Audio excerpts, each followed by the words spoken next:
Video করবেন আপনারা journalist হন ওনাকে ফোন দিয়েছিলাম ফোন রিসিভ করেন খোলো দরজা খোলো আমি ভিতরে বসে তোমার সাথে কথা বলতে আছে কিংবা তোমার বসের সাথে কথা বলতে আমাদের কি সমাধান করবে ভাই আমি তো রাস্তায় ঘুরতে ঘুরতে ভাই জ্বর ঠান্ডা লাইগা আর আমার দম ছাড়তে পারতাছি না ভাই বুঝছেন জীবনটা যায় এই কারণে অ্যাগ্রেসিভ একটু বলেন অ্যাগ্রেসিভ না ভাই গরমে দাঁড়া করে রাখছে কথা বলছি যে একটু ভিতরে নিয়ে বসাও আমি এখানে দম ছাড়তে পারতাছি না তাও দিবে না। রাজধানীর বাড্ডায় ই কমার্স প্রতিষ্ঠান কিউকম.com-এর কার্যালয়ে যেতে এভাবেই বাধার মুখে পড়তে হয়। সাংবাদিকদের জন্য তো নয়, গ্রাহকদেরও ভিতরে প্রবেশ নিষেধ। এখানে যারা কর্মরত আছেন তারাও মূল দরজা বন্ধ রেখে পেছনের দরজা দিয়ে আসা যাওয়া করেন।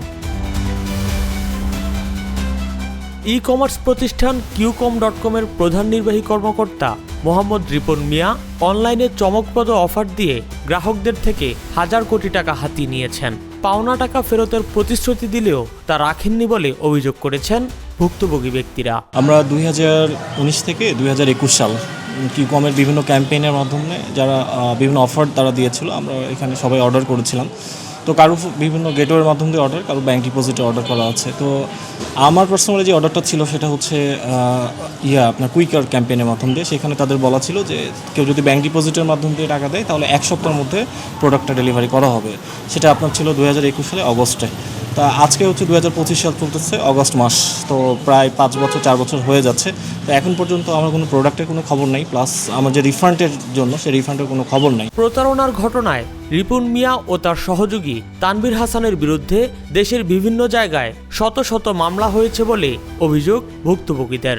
রিপন মিয়ার সব সম্পদ জব্দ করে তার বিরুদ্ধে যথাযথ আইনগত ব্যবস্থা নেওয়ার দাবি ভুক্তভোগীদের। কিউকমের বিরুদ্ধে আমাদের একটাই দাবি, আমরা চাই কিউকমের রিপন মিয়া আমাদের যেই রিফান্ড দেওয়ার কথা ছিল, যে টাকা ফেরত দেওয়ার কথা ছিল, এই টাকা ফেরত দিক।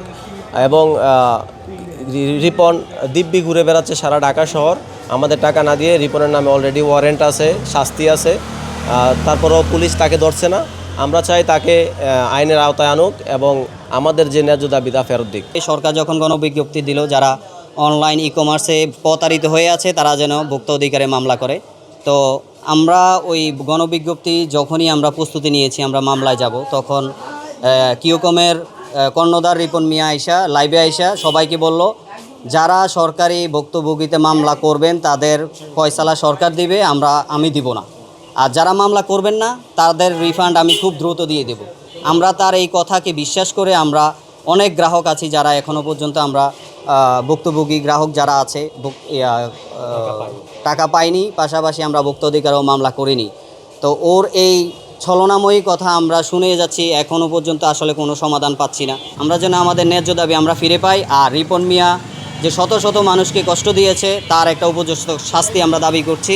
এসব অভিযোগের বিষয়ে জানতে চাইলে রিপন মিয়ার মুঠোফোনে একাধিকবার কল দিয়েও পাওয়া যায়নি। তবে ফেসবুক লাইভে তার বিরুদ্ধে অভিযোগ নিয়ে বেশ সরব থাকতে দেখা গেছে রিপন মিয়াকে।